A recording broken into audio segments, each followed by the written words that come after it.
Welcome to Smart Women Talk. This is your host, Katana Abbott.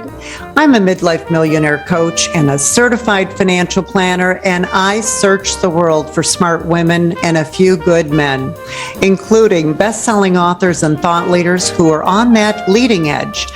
So join us for conversations on money, business, health, and inspiration so you can live with more purpose, passion, and prosperity.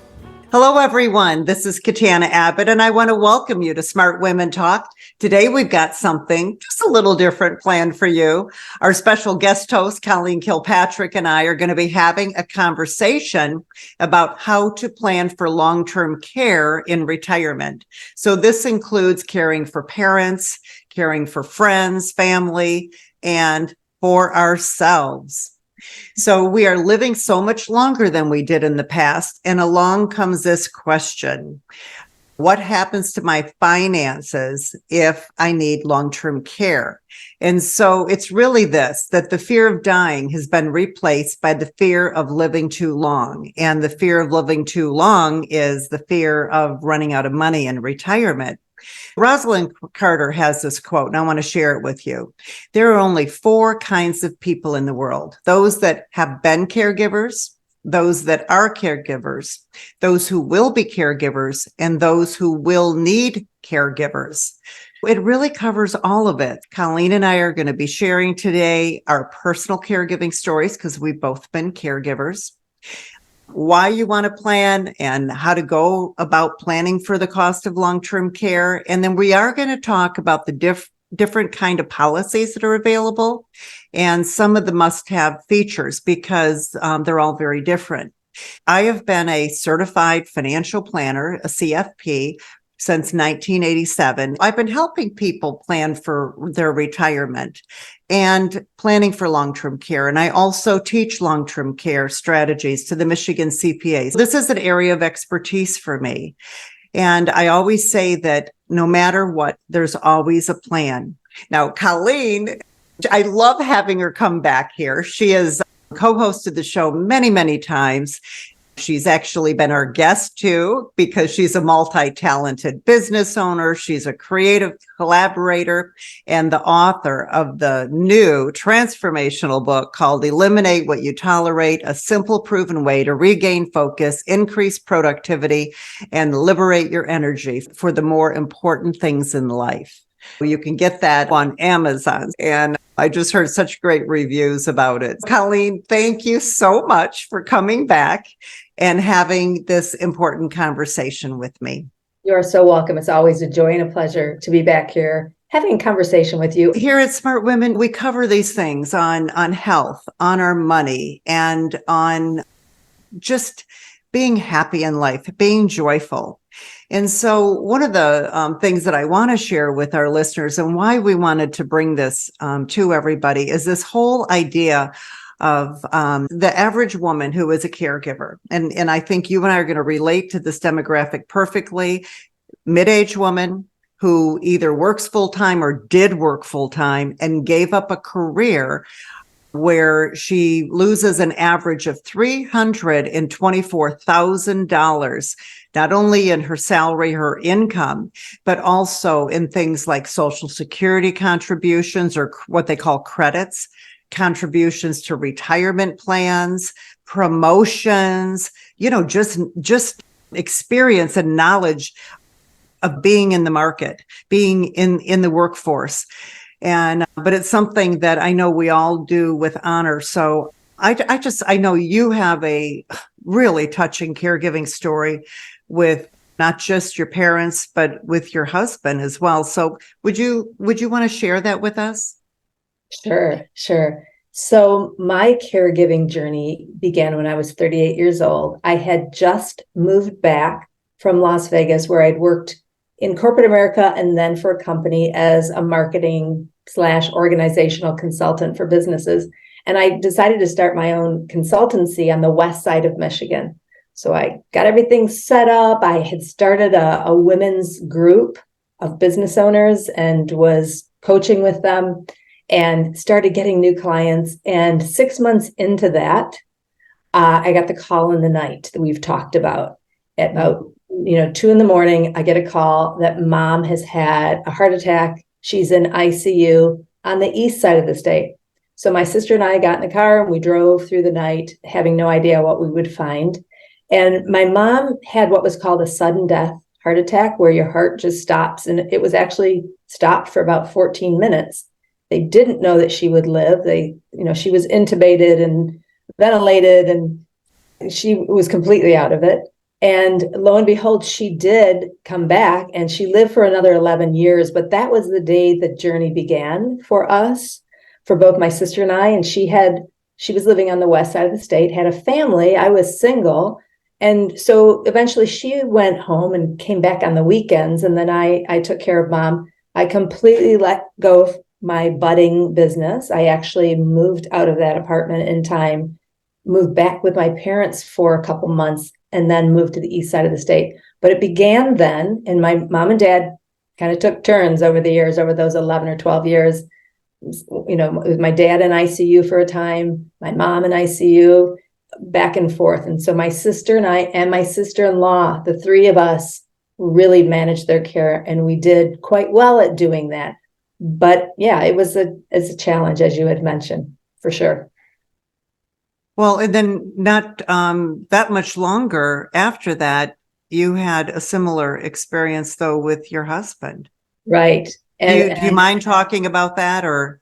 No, not at all. Yeah. So my parents died, and it took about 2 years for us to empty their house, get all their affairs in order, and so on. And as soon as that happened, I put the house on the market, and a week later, my husband was diagnosed with a brain tumor.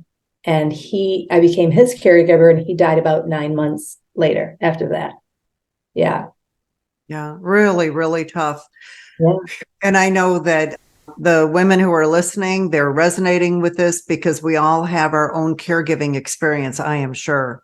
Mm-hmm. Absolutely. Mm-hmm. So is there anything that you learned from it that you want to share, or something you may have done differently had you known? It's always different when you go through the rabbit hole and come out on the other side. Mm-hmm. Yeah, for sure. I thought a lot about this in the past, and even in preparation for today, talking with you, like, what did I learn from all of that? One of the things that I think is pretty interesting, Katana, is that we hear a lot in our society about planning for retirement. That's a common expression, but we don't hear about planning for being a caregiver. And that's a big deal, because I had no idea the financial implications of being a caregiver, of letting go of my business. And again, I wasn't married at the time, so I didn't have a secondary income. And I was living off of savings to get that business started. And I went through that fairly quickly.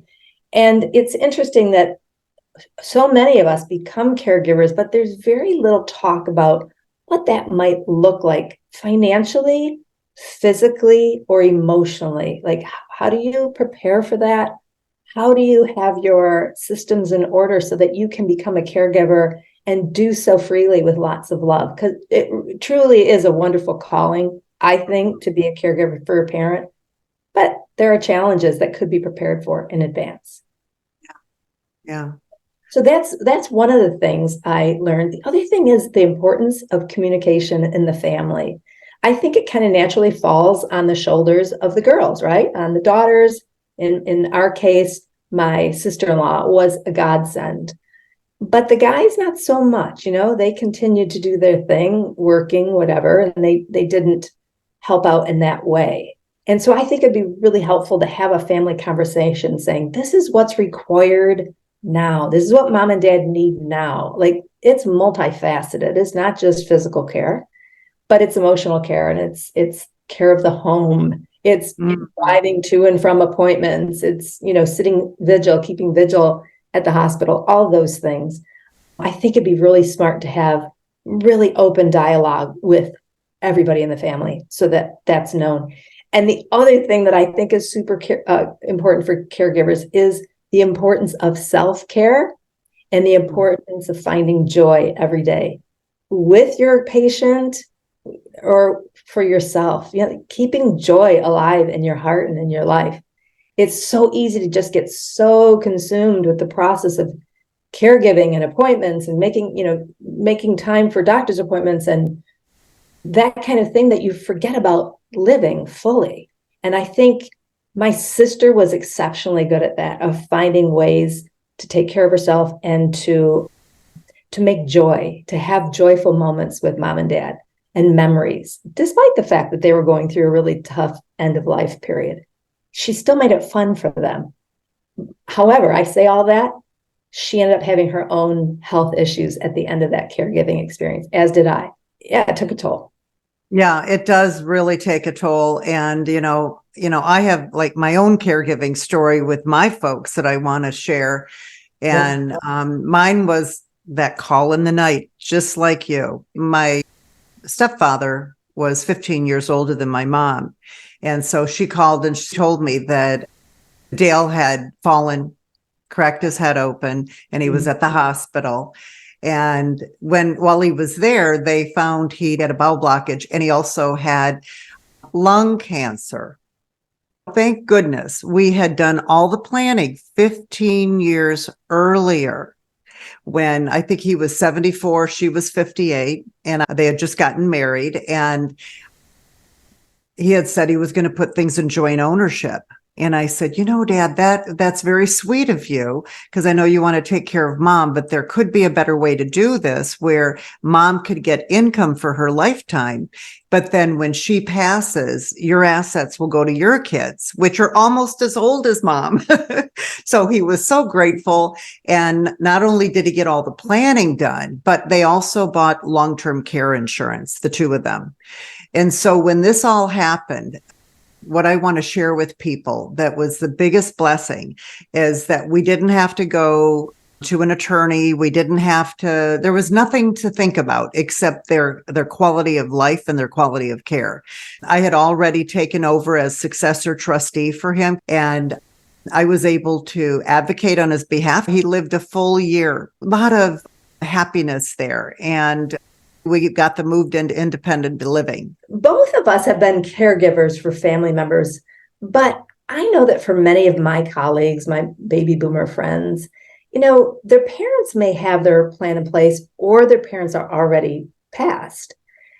But now the question is, for a lot of my friends, like, who's going to take care of me? Because they know what goes into taking care of an ill spouse or a parent. But now the question is, who's going to take care of me? Do you find that that's happening with people right now, that that's their concern?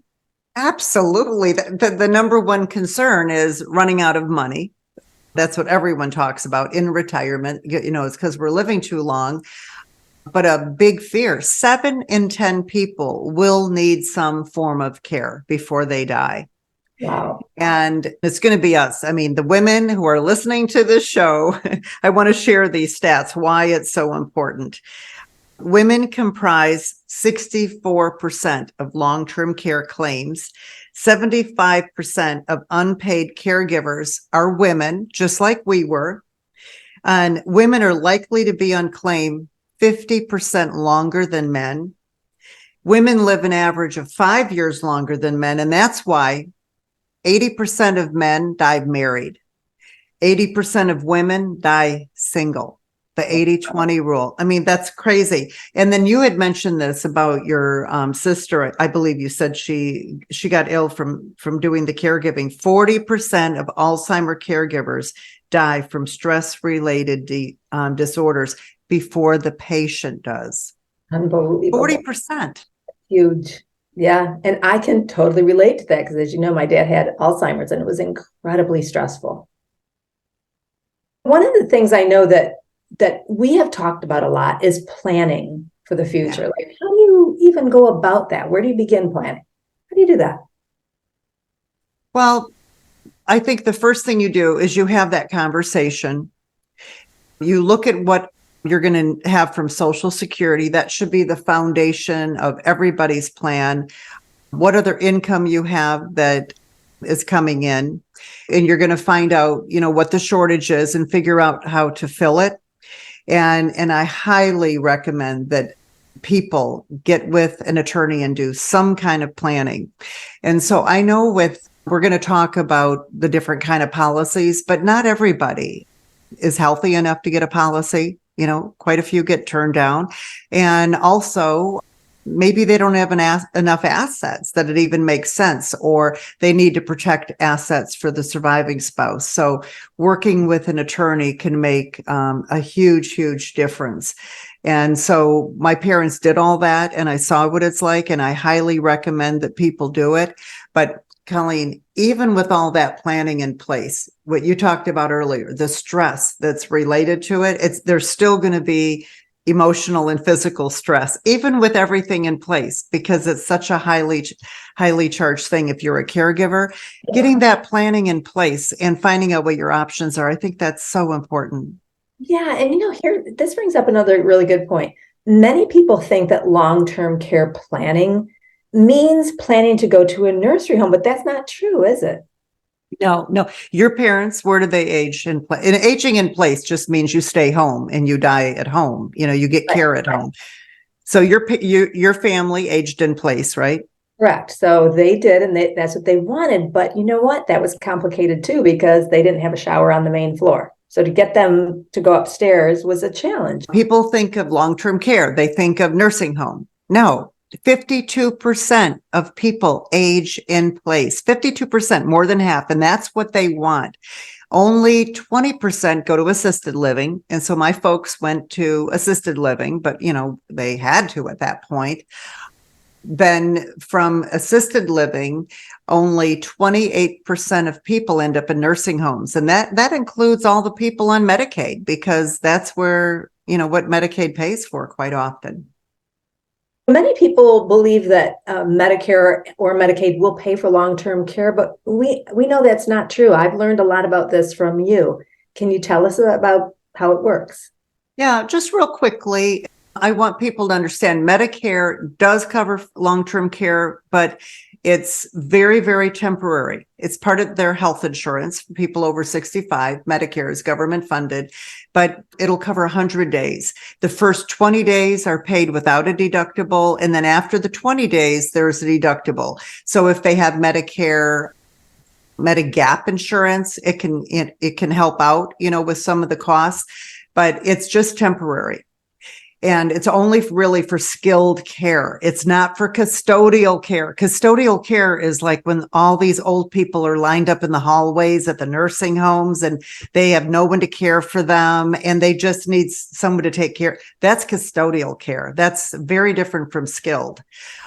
Then Medicaid, people think that will cover. Well, yeah, it will. However, you have to qualify by spending down all your assets. And there's very few things you can keep. You can keep your home usually, but you have to spend down to $2,000 in assets. That's nothing. You can prepay for a funeral. So most people don't want to qualify for Medicaid, but Medicare and Medicaid are not the solution most of the time. But sometimes there is a need for Medicaid planning trusts. So. Can you also talk a little bit about what exactly long-term care insurance is? What does it all include then? What does it entail? It's a health insurance policy. It's to give you income for in-home care, assisted living, or nursing home. So it's a policy to cover those things. And you have to qualify either because they call it cognitive awareness, which would be your Alzheimer, dementia, if you have a stroke and let's say you can't make decisions for yourself. But the other part, it would be for 2 of the 6 activities of daily living. So those would be bathing, dressing, continence, getting into the bathroom. It's when you get older or you have an illness, it's very likely you're going to qualify for some of those. So qualifying isn't usually the most difficult thing. What's more difficult is trying to get that coverage while you're still healthy.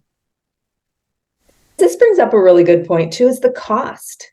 The cost of this care. Like you work your entire life and then you have all this money going out for your care. What do those costs look like now? So the average cost in a nursing home is around 6 figures. It's around $100,000 a year. Wow. That's just crazy money. And in-home care, having aides come to you. That for 40 hours a week, that is running around 60,000 a year.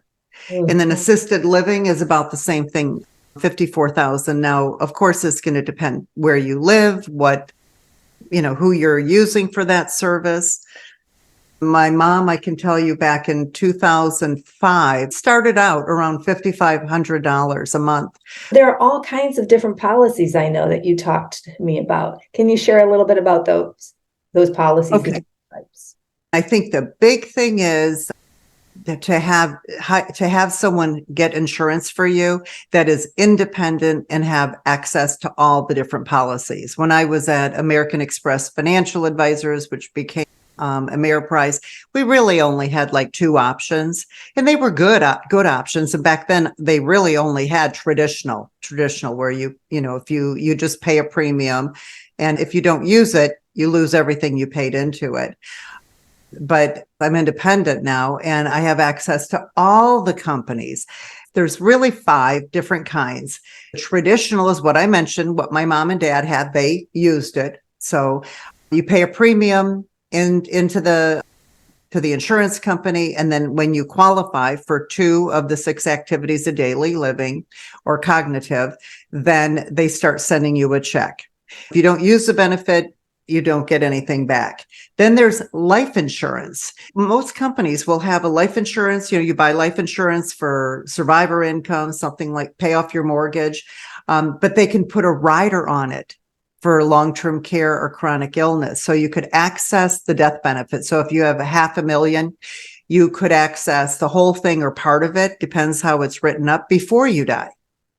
So if you use up 200,000, the death benefit would remain at 300,000. You can also do this with an annuity. So the Pension Guarantee Act that came out a while back, now you can actually roll a non-IRA or non-qualified annuity into a long-term care annuity. And so that money that's would be coming out taxable would now be able to come out tax-free for long-term care.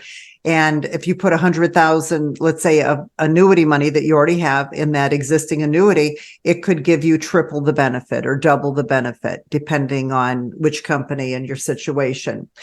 The third one, some people will buy a fixed indexed annuity, and they will have something called a long-term care doubler. So there's no underwriting with this. It just automatically, if you qualify for long-term care, it will double your payment that you get for, there's some stipulations about it, but usually it's up to 5 years. So that's an interesting one. It's not a long-term care policy, it's a rider. Then the last one is an asset-based long-term care with life insurance. So I really, really like this kind of policy. It's long-term care, but it has life insurance with it. And you can do this for individuals. You can do it for a couple. And, I work with the 5 different kinds of policies, but there's 2 of them I like the best. And so let's say if you're a couple, you can actually get a policy for both of you, and you could put a lump sum in, or you could pay maybe split that money over 10 years. And let's say it's 10,000 a year or 100,000. If you don't use the insurance, that goes to your heirs, your children, or whoever you're leaving the money to. If you don't use it, you don't lose it. See the nice thing there? Yeah. But as soon as you pay, even if you're paying, let's say 10,000 or 5,000 for the year, you will get a very large long-term care benefit of tax-free money. And you can actually see an internal rate of return. If you were to leave that money invested in the market or in bonds, the internal rate of return after 20 years on those policies is normally around 7-8%. After taxes, the big issue there is being insurable. Sure. Yeah. So that's the hardest thing. Purchasing it while you are insurable, not waiting to the point where you're not, which I think is right. A lot of people have. Yeah. And finding a way to fund it. And the younger you are, the easier it is to get coverage and the less expensive it will be too. So it would be much less money. But I have people 70 years old that are getting it because they have a lot of assets, but they want to protect the assets. There's a lot to it, I know, and I thank God that I had you to kind of guide me through that process. But are there like must-have features that people should have that they really need to be careful in considering those things? Well, I mentioned the idea of a joint policy, because if the odds are 7 out of 10 people, if there's 2 of you, it's very likely that you're going to be using it at some point. I love that idea. The most important one I think people need to look at is having something called cash indemnity versus reimbursement. You have to look at, if you have a claim, how do you get money from the policy? Once you're approved for 2 of the 6 activities of daily living, or let's say Alzheimer or dementia, something like that. Once you are approved, then you want to see, how do you get money out, back to you? With reimbursement, you have to save the receipts and turn them in for reimbursement, right? What happens if you want to use neighbors or family or a spouse?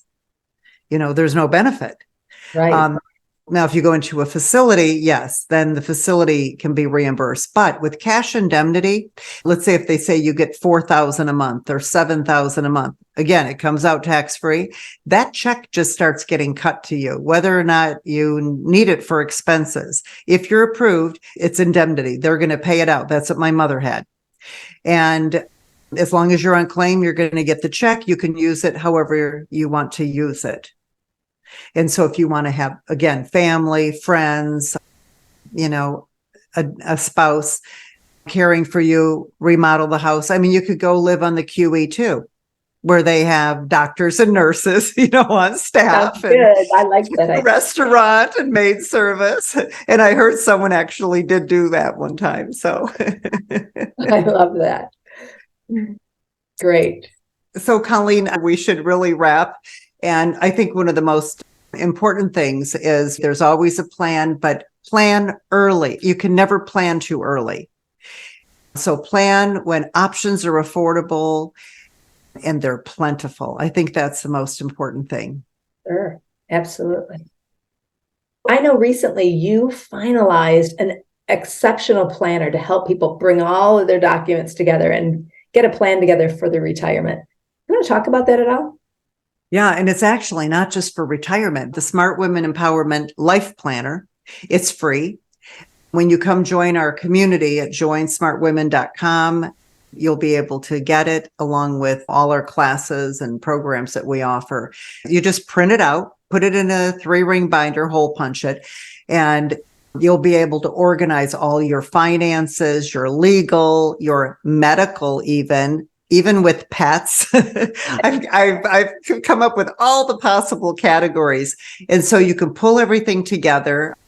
Go to joinsmartwomen.com, pick this up. So Colleen, it's been so much fun having you here. Oh, thank you so much, Katana. It's been great to be back and to learn more about this topic. It's, a lot to it. And you're definitely the person to talk to about it. If anyone does want to contact me, they can go to talkwithkatana.com. Excellent. Thank you so much for being here. I really appreciate it. I know this is a difficult topic, but I think we made it fun for you so you could enjoy and learn at the same time. And until our next show, go out and live with more purpose, passion, and prosperity. Smart Women Talk is brought to you by Smart Women's Empowerment, a 501c3 nonprofit project of United Charitable. Music by Bill Lucas from his album When It Rains. Available on Apple Music and Spotify. Catch us wherever you listen to your favorite podcast, and be sure to join our free community at joinsmartwomen.com to access all our free Smart Women resources.